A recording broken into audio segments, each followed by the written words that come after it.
ಕಿರುತೆರೆಯ ನಟ ಸನ್ನಿ ವಿರುದ್ಧ ಯುವತಿಯೋರ್ವೆ ಈಗ ಆರೋಪ ಮಾಡ್ತಾ ಇರುವಂತದ್ದು ಅಂದ್ರೆ ನನಗೆ ದೈಹಿಕವಾಗಿ ದೌರ್ಜನ್ಯ ಅದರ ಜೊತೆಗೆ ಮದುವೆ ಮಾಡಿಕೊಂಡು ನನಗೆ ಮೋಸ ಮಾಡ್ತಿದ್ದಾರೆ ಅನ್ನುವಂತಹ ಆರೋಪವನ್ನ ಈಗ ಯುವತಿ ಮಾಡಿರುವಂತದ್ದು. ನನ್ನ ಜೊತೆಗೆ ಆ ಯುವತಿಯೇ ಇದ್ದಾರೆ, ಅವ್ರನ್ನ ಮಾತನಾಡಿಸ್ತಾ ಹೋಗ್ತೀನಿ.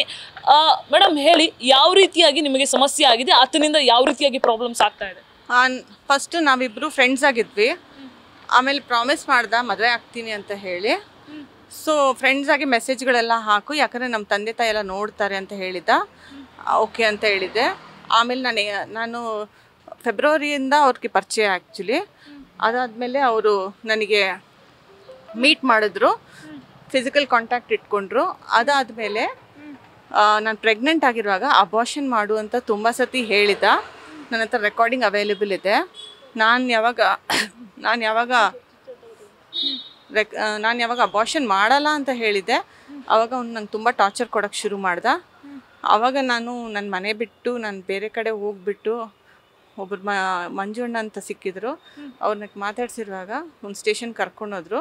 ಅಲ್ಲಿ ಕಂಪ್ಲೇಂಟ್ ಆದಾಗ ವಾಪಸ್ ನಮಗೆ ತಿರ್ಗಾ ಆರ್ ಟಿ ನಗರ್ ಸ್ಟೇಷನ್ ಕರ್ಕೊಂಡೋಗಿ JC ನಗರ್ ಸ್ಟೇಷನ್ ಕಂಪ್ಲೇಂಟ್ ಆಯಿತು. ಅದಾದಮೇಲೆ ಅಲ್ಲಿ NCR ಆಯಿತು. ಅಲ್ಲಿ ಅವನು ಜೈಲ್ಗೆ ಹೋಗೋ ಭಯದಲ್ಲಿ ನನ್ನ ಮದುವೆ ಆಗ್ತೀನಿ ಅಂತ ಹೇಳಿದ. ಯಾರು ಅವ್ರಿಗೆ ಫೋರ್ಸ್ ಮಾಡಿರಲಿಲ್ಲ. ಪ್ರೆಗ್ನೆಂಟ್ ಇದ್ದೀನಿ ಅಂತ ಹೇಳಿದೆ. ಅವನು ಅಬಾರ್ಷನ್ ಮಾಡೋಂಥ ತುಂಬ ಸತಿ ಹೇಳ್ದ. ಇದು ಮಗು ತೆಗೆಸ್ಬಿಡು, ಹೊಸ್ದಾಗಿ ಲೈಫ್ ಶುರು ಮಾಡೋಣ ಅಂತಲೂ ಹೇಳ್ದ.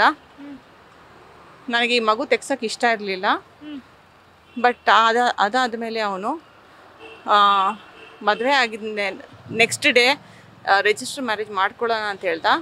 ರಿಜಿಸ್ಟರ್ ಮ್ಯಾರೇಜ್ ಮಾಡ್ಕೊಳ್ಳೋಣ ಅಂತೇಳಿ ನನಗೆ ಟೈಮ್ ಕೊಡು, 3 ದಿನ ಟೈಮ್ ಕೊಡು, 10 ದಿನ ಟೈಮ್ ಕೊಡು ಅಂತೇಳಿ ನನ್ನ ಹತ್ರ ರೆಕಾರ್ಡಿಂಗ್ಸ್ ಇದ್ದಾವೆ. ಆಮೇಲೆ ಅವರು ತಂದೆ ತಾಯಿಗೆಲ್ಲ ಒಪ್ಪಿಸಿ ಎಲ್ಲ ಸರಿ ಮಾಡ್ತೀನಿ ಅಂತ ಹೇಳ್ಕೊಂಡೇ ಬಂದ ನನಗೆ. ಆವಾಗ ಅದಾದಮೇಲೆ ಒಂದು ದಿನ ಇವನು ಎಂಗೇಜ್ಮೆಂಟ್ ಮಾಡ್ಕೊಂಡಿದ್ದ, ನನ್ನ ಮದುವೆ ಆಗಿ ಎಂಗೇಜ್ಮೆಂಟ್ ಮಾಡ್ಕೊಂಡಿದ್ದ. ನನಗೆ ಆಚೆಗಡೆಯಿಂದ ಗೊತ್ತಾಗಿದೆ. ಆಮೇಲೆ ಅದು ಬಂದು ಹುಡುಗಿ ಹೆಸರು ಬಂದು ದೀಕ್ಷಾ ಅಂತ ಹೇಳಿ, ಅವಳು ಮಂಗಳೂರು ಹುಡುಗಿ. ಅದಾದಮೇಲೆ ಇವನು ನನಗೆ ಒಂದು MC ಪೆಟಿಷನ್ ಫೈಲ್ ಮಾಡ್ತಾನೆ. MC ಪೆಟಿಷನ್ ಫೈಲ್ ಮಾಡ್ತಾನೆ. ನಾವು ಫೋರ್ಸ್ ಆಗಿ ಮದುವೆ ಆಗಿದ್ವಿ. ಯಾವುದು ಫೋರ್ಸಾಗಿ ಮದುವೆ ಆಗಿಲ್ಲ. ಅವನು ತಾನಾಗಿ ಅವನ್ನ ಬಚಾಯಿಸ್ಕೊಳ್ಳೋಕ್ಕೆ ಅವತ್ತು ಕೇಸಿಂದ ಅವನೇ ಬಂದು ಈ ಥರ ಪ್ಲ್ಯಾನ್ ಮಾಡಿದ್ದ. ಅದಾದಮೇಲೆ ನನ್ನ ಹತ್ರ ಮಾತಾಡ್ತಾನೆ ಇದ್ದ. ನಾನಿನ್ನ ರೆಕಾರ್ಡಿಂಗ್ಸ್ ಇದ್ದಾವೆ. ನಾನಿನ್ನು ಗಂಡ ಇದ್ದೀನಿ, ನೀ ನನ್ನ ಹೆಂಡತಿ ಅಂತೇಳಿ ಆ ರೆಕಾರ್ಡಿಂಗ್ಸು ಇದ್ದಾವೆ ನನ್ನ ಹತ್ರ. ಅದಾದಮೇಲೆ MC ಪೆಟಿಷನ್ ಫೈಲ್ ಆಗಿದ್ಮೇಲೆ ಇವ್ನು ನನಗೆ ಸಿಕ್ಕಿಲ್ಲ, ಮಾತಾಡಿಲ್ಲ, ಏನೂ ಮಾಡಿಲ್ಲ. ನಾನು ಈ ಥರ ಮಾಡಬೇಡ ಅಂತ ಹೇಳಿದೆ. ಆಮೇಲೆ ನನಗೆ ಎಂಗೇಜ್ಮೆಂಟ್ ಗೊತ್ತಾಗಿ ಕೂಡಲೇ ಅವ್ರ ತಂದೆ ತಾಯಿಗೆ ನಾನು ಟ್ರೈ ಮಾಡಿದೆ ಮಾತಾಡೋಕ್ಕೆ. ನಮ್ಮದು ಅವ್ರದ್ದು ಕಾಂಟ್ಯಾಕ್ಟ್ ಇಲ್ಲ ಅಂತ ಹೇಳಿದರು. ಆಮೇಲೆ ನನಗೊಂದು ಸೋರ್ಸಿಂದ ಗೊತ್ತಾಯಿತು, ಇವರು ಇಲ್ಲಿ ವಿಜ್ಞಾನ ನಗರಲ್ಲಿದ್ದಾರೆ. ನಾನು ಸುಮಾರು ಒಂದು ವಾರದಿಂದ ಹುಡುಕ್ತಾ ಇದ್ದೆ ಮನೆ, ಯಾಕಂದರೆ ವಿಜ್ಞಾನ ನಗರ ಬಿಗ್ ಏರಿಯಾ ಅಂತೇಳಿ ಹುಡುಕ್ತಾ ಇರುವಾಗ ನನಗೊಂದಿನ ಮನೆ ಸಿಕ್ತು. ನಾನು ಬಾರ್ಜಿನ್ ಆದೆ, ಒಳಗಡೆ ಹೋದೆ ಮನೆಗೆ. ಹೋಗಿದ್ಮೇಲೆ ಅವನು ನನಗೆ ಈ ಥರ ಗಾಯ ಎಲ್ಲ ಮಾಡಿ ಇಲ್ಲೆಲ್ಲ ಕಟ್ ಮಾಡಿ 5 to 6 ಸ್ಟಿಚಸ್ ಬಂದಿದೆ. ಫೋಕಲ್ಲಿ ಎತ್ತು ಅದು ನೈಫ್ ತಗೊಂಡು ನನಗೆ ಕತ್ತು ಮೇಲೆ ಹಾಕಕ್ಕೆ ಬಂದ. ಆಗ ಇದು ಕೈನಲ್ಲಿ ನಾನು ಬಚಾವ್ ಮಾಡೋಕ್ಕೆ ಕೈ ಮೇಲೆ ಮಾಡಿದಾಗ ಕೈಗೆ ತಗಲಿತ್ತು ನನಗಿಲ್ಲಿ. ಅದಾದಮೇಲೆ ಫೋಕ್ ಎತ್ಕೊಂಡು ಅವ್ನು ನನಗೆ ಇಲ್ಲೆಲ್ಲ ಸ್ಕ್ರ್ಯಾಚ್ ಮಾಡಿದ್ದಾನೆ ಕೈಗೆಲ್ಲ. ಆಮೇಲೆ ಹೊಟ್ಟೆಗೆ ಜೋರಾಗಿ ಹೊಡೆದ. ಸೊ ನನಗೆ ಸ್ಪಾಟಿಂಗ್ ಸ್ಟಾರ್ಟ್ ಆಯಿತು. ಸ್ಪಾಟಿಂಗ್ ಸ್ಟಾರ್ಟ್ ಆದಾಗ ನಾನು 112 ಕರೆ ಮಾಡಿದೆ. ಅವ್ರು ಕರೆ ಮಾಡಿರುವಾಗ ಅವ್ರಿಗೆ ಹೇಳಿದ್ದೆ. ಅವ್ರು ಬಂದರು. ಸರ್, ನಾನು ಪ್ರೆಗ್ನೆಂಟ್ ವುಮೆನ್ ಇದ್ದೀನಿ, ನನಗೆ ಒಂಥರ ಫೀಲಿಂಗ್ ಅನ್ಈಸಿ ಅಂತ ಹೇಳಿದೆ. ನಾನು ಹಾಸ್ಪಿಟ್ಲ್ ಹೋಗಬೇಕು, ನನಗೆ ಮೆಡಿಸಿನ್ಸ್ ಬೇಕಾಗುತ್ತೆ ಅಂತ ಹೇಳಿದೆ. ಇವಾಗ ಅಲ್ಲಿ ಯಾರು ಲೇಡಿ ಅವೈಲೇಬಲ್ ಇಲ್ಲ ನಿಮ್ಗೆ ಕರ್ಕೊಂಡು ಹೋಗೋಕ್ಕೆ ಅಂತ ಹೇಳಿದ ತಕ್ಷಣ ಫಸ್ಟು ನೀವು ಸ್ಟೇಷನ್ಗೆ ಬನ್ನಿ, ಈ ಗಾಯ ಎಲ್ಲ ತೋರಿಸಿ ಅಂತ ಹೇಳಿದ್ರು. ಸರ್, ನಂಗೆ ತುಂಬ ಗಾಯ ಆಗಿದೆ ಅಂತ ಹೇಳಿದೆ. ಇಲ್ಲ, ನೀವು ಫಸ್ಟ್ ಸ್ಟೇಷನ್ಗೆ ಬನ್ನಿ ಅಂತ ಹೇಳಿದ್ರು. ನಾನು ಸ್ಟ್ರೇಟ್ ವೀನಸ್ ಹಾಸ್ಪಿಟ್ಲ್ಗೆ ಹೋದೆ.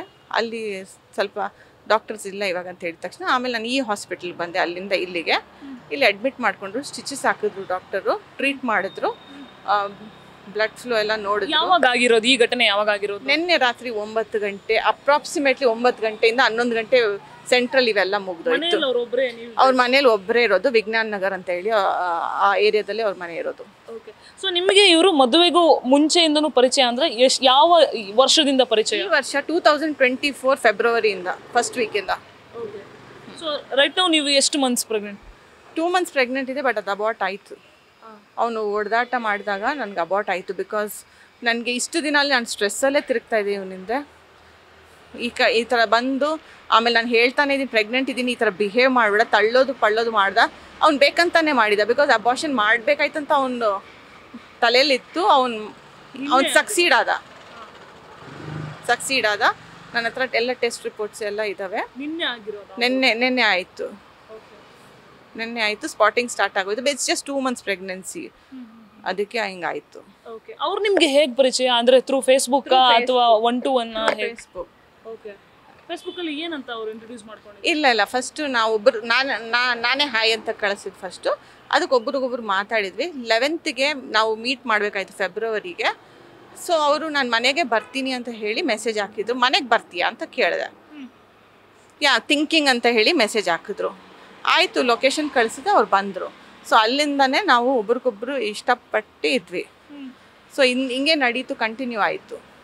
ನಾನು ಹೇಳಿದೆ ನಿಮ್ಮ ತಂದೆ ತಾಯಿಗೆ ಮಾತಾಡೋದು, ಜಸ್ಟ್ ಬಿಕಾಸ್ ನಾನು ನಾರ್ತ್ ಇಂಡಿಯನ್ ಅಂತ ಹೇಳಿ ಅವರು ಮನೇಲಿ ಒಪ್ಪಲ್ಲ ಅಂತ ಹೇಳಿದರು. ಬಿಕಾಸ್ ಅವರು ಹಿಂದಿನ ಹುಡುಗಿ ನಾರ್ತ್ ಇಂಡಿಯನ್ ಹುಡುಗಿ ಇದ್ಲು, 9 ವರ್ಷದಿಂದ ಅವ್ಳು ಬಿಟ್ಟು ಹೋದ್ಲು ಅಂತ ಹೇಳಿ. ಸೊ ನಾರ್ತ್ ಇಂಡಿಯನ್ ಇವ್ರು ಬೇರೆ ಎಲ್ಲಿಂದನೂ ಬಂದಿರೋರು ಅಂತ ಹೇಳಿ ಅವ್ರ ಅಪ್ಪ ಅಮ್ಮ ನಂಗೆ ತುಂಬ ಚೀಪಾಗಿ ಮಾತಾಡೋಕ್ಕೆ ಶುರು ಮಾಡಿದ್ರು.